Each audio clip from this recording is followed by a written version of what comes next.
Como é que eu consegui minhas duas aprovações, tanto para escrivão quanto para investigador? Como é que eu fiz isso estudando através de questões? Ou seja, será que eu usava questões para estudar? Então, no vídeo de hoje, eu vou explicar para vocês como é que era que eu utilizava as questões. Vou dar algumas dicas para vocês usarem também, que faz muita e total diferença. E depois eu quero que vocês me contem aqui mesmo no canal se vocês usaram essas técnicas aí e qual é a diferença que fez nos seus estudos, tá bom? Antes da gente começar, vou pedir para que você já deixe seu like aqui para mim, aquele comentário, força, honra, e compartilha com o máximo de pessoas que você puder. E outra coisa, João, liga o alerta aí.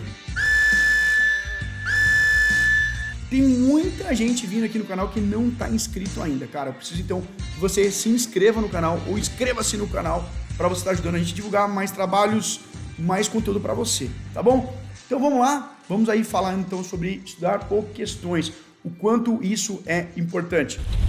Eu vou ser bem direto referente ao tema de questões, tá? Como é que era a minha metodologia inicial para estudar? Senhores, a primeira coisa, acho que parece meio óbvio isso, mas o primeiro item é baixe o último edital. No meu caso, eu fui fazer o concurso em 2013, então eu peguei o edital, por exemplo, de escrivão de polícia e baixei o edital de 2012, tá? Que era o concurso que tinha tido um ano antes. Então eu peguei o edital. É muito importante você ter em mente a carreira que você vai escolher. Não adianta você querer estudar por vários editais. Você pode até ler outros editais, que os da Polícia Civil são muito parecidos, apesar das 13 carreiras, inclusive terem disciplinas idênticas de um edital para outro. Mas pegue o edital da carreira que você escolheu, cara. Então eu escolhi escrivão de polícia, eu peguei o edital de 2012, dei escrivão. Então eu com o edital em mãos ali, o edital ele tem todos os tópicos e subtópicos ali, do que ele vai cobrar na prova, né? A respeito do que ele vai cobrar na sua prova. Então o que eu fazia? Assim que eu terminava de estudar, então, por exemplo, eu vou estudar lá crimes contra a vida. Então, assim que eu terminasse de estudar, durante os meus estudos eu fazia resumos. E assim que eu terminava de estudar, que eu já tinha feito meus resumos, eu ia fazer questões. Segunda coisa, você vai selecionar as questões a respeito do que você está estudando. Então, selecione questões que tenham a ver com o tema, com o que você está estudando. Não adianta você querer estar estudando uma coisa e pegar questões de outra. Por quê? A terceira coisa que eu ia dizer para vocês é você vai aprender assuntos através de questões que você talvez não tenha aprendido através de livros. E não é que você não aprende através de livros, é que na questão você ganha uma compreensão de como aquilo é perguntado, de como aquilo é abordado. Então eu tinha um caderno de questões, então eu tinha uma impressorinha velhinha que eu tinha, então eu selecionava e eu imprimia aquelas questões. Um detalhe importante, eu não sei se você tem impressora ou não, mas eu imprimia. Se você não tiver impressora, você pode fazer no computador mesmo, ou pede para alguém emprestar para você, imprimir para você. Então eu tinha um caderno de questões. E lá nesse caderno, cara, quando eu acertava, eu pensava, eu sei por que as outras estão erradas. Se eu sei, beleza. Quando eu errava, um alerta que eu dou para todos vocês você não precisa errar a mesma questão duas vezes. Então, se você errou, significa que aquela questão ou você não entendeu, ou você não sabia realmente, ou você se confundiu. Então, o que aconteceu? Eu me confundi, eu não sabia o que foi. E aí, eu colocava ali naquela questão por que eu errei, o que aconteceu, onde que estava a pegadinha, e eu colocava no meu material. E o engraçado, quanto mais eu fazia isso, mais eu aprendia. Então essa é uma dica muito boa de você ter um caderno de questões, cara. Então eu fazia isso aí, eu ia fazendo. Só que um outro detalhe importante, imagine que na próxima data, quando eu fosse estudar direito penal, por exemplo, eu fosse estudar crimes contra o patrimônio. Eu não ia fazer de novo aquelas questões que eu fiz de crimes contra a vida. Eu ia fazer agora as questões de crime contra o patrimônio. E aí a mesma coisa, eu ia lá, selecionava nos filtros, eu pagava por mês R$10 para assinatura do site de questões.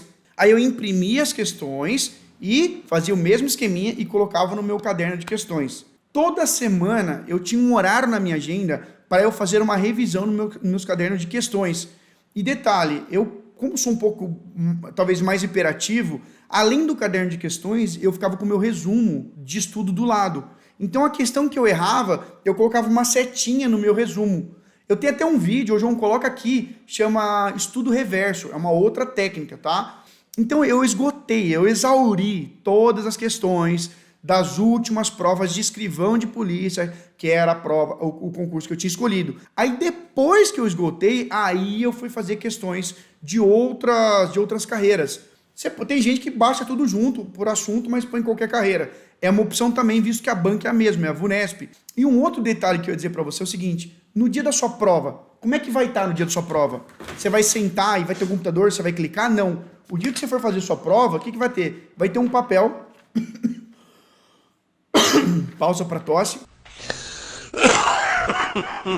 vai ter um papel com as questões e você vai ter que pegar uma caneta e você vai estar lá A, B, C, D e E. Então tem gente que mesmo tendo impressora, que mesmo tendo oportunidade, não faz isso. O cara quer receber no computador. É diferente você anotar, escrever, ainda que você não seja sinestésico, seja mais visual, etc.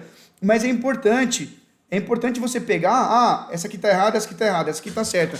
Então você pegou, por exemplo, aqui, você pegou, essa aqui tá certa, essas estão erradas, por que tá errada? Aí eu fazia uma setinha e escrevia, fazia uma setinha e escrevia. Então eu fazia isso, então eu anotava, essa tá errada por causa disso ou por causa disso. Essa aqui por causa disso. Essa aqui tá certa por conta disso. E aí eu tinha o meu caderno de questões, que era um outro caderno que eu tinha. Uma dica mais legal que eu vou dar para você aqui, já me perguntaram isso também, Luiz, você fazia questões que você nunca tinha estudado? Sim, fazia. Essa é uma outra técnica que existe, que quando foi proposta, eu tive um mentor, uma pessoa que me ajudou lá atrás, aliás, tive várias, né? Mas teve uma pessoa que falou assim, Luiz, resolva questões antes de você assistir aula sobre o assunto. Eu falei, cara, mas eu vou errar sobre as questões. Ele, sim, faz parte. Mas resolva questões, vamos supor, eu ia ter aula de crimes contra a administração. E aí uma vez eu fiz isso, eu imprimi todas as questões de crimes contra a administração e resolvi antes da aula, antes de ter visto o conteúdo pela primeira vez na vida. O engraçado é que quando eu fui ver o conteúdo, o meu cérebro avisava, ele falava assim, olha ali, aquilo ali cai na prova. Aquilo cai assim. Esse verbo, o verbo ele é cobrado. Quando eu fiz isso, mudou completamente a forma em que eu assisti a aula. Então eu vou deixar essa sugestão para você fazer. Quero que você faça isso. Resolva questões sobre o assunto que você nunca viu e depois você vai para a aula. E aí você me conta, mudou a forma como você assistiu a aula ou não mudou? Uma outra dica que eu queria dar aqui para você também, que é muito importante, eu estou tentando colocar o máximo de dicas possíveis, é o seguinte, é uma coisa que eu falo para todos os alunos, e se você vier aqui no QG, se você for meu aluno, eu vou te falar isso, eu não vou dar boi para você. Seguinte, a primeira coisa que eu vou te perguntar, você leu o edital completo? É a primeira coisa, você leu o edital completo? Qual edital? A da carreira que você escolheu. Primeira coisa, você tem que saber as regras do jogo. Segunda coisa que eu vou te perguntar, tá estudando? Tô. Cara, a prova do concurso é feita de questões. Então você tem que ser um cara que adora, que ama fazer questões. Então você gosta de fazer questões? Geralmente eu não, sim, eu gosto. Eu vou te perguntar, você já pegou e imprimiu todas as provas anteriores? Então se você vai prestar, por exemplo, para escrivão no próximo concurso agora em 2021, aí eu vou perguntar para você, você já imprimiu a prova de escrivão 2018? Você já imprimiu a prova de escrivão 2013? Você já imprimiu a prova de escrivão 2012? Você já imprimiu a prova de escrivão 2009? Imprimir e já resolveu essas provas, tá? Então, uma dica importante também que eu fiz muito, era todo domingo era sagrado, eu parava 4 horas, e aí eu pegava, hoje eu vou resolver a prova de 2018. Aí eu resolvi a prova de 2018. Fazia a prova de manhã e corrigia a prova à tarde. À tarde errei, acertei. Quais assuntos eu acertei, quais assuntos eu errei. E aí eu colocava lá no meu caderno. Colocava no meu caderno, nos meus cadernos de estudo, esse tópico eu preciso ter mais atenção. Esses tópicos aqui eu tô acertando bastante. Então eu fazia esse controle. É uma outra forma de você estudar também. E aí depois que você exaurir, que você esgotar todas as provas da sua carreira, você faz as outras. E aí as outras da Polícia Civil do Estado de São Paulo, da Banca VUNESP, tá? É muito importante esse detalhe também. Senão você sai fazendo tudo quanto é polícia de outros estados, outras bancas, outros formatos para se cobrar. Então você tem que tomar muito cuidado com isso. Eu acho que essas foram dicas excelentes. Não sei se você está fazendo. Quero que você já comente aqui para mim. Você estuda por questões? Você fez alguma dessas dicas que eu já falei aqui? Tá fazendo? Ou vai fazer? Ou coloca alguma dúvida aqui que eu vou ter o maior prazer de responder você também. Tá bom? Grande abraço para vocês. Não esquece de curtir, inscrever-se no canal. Tamo junto. Até o próximo vídeo. E valeu!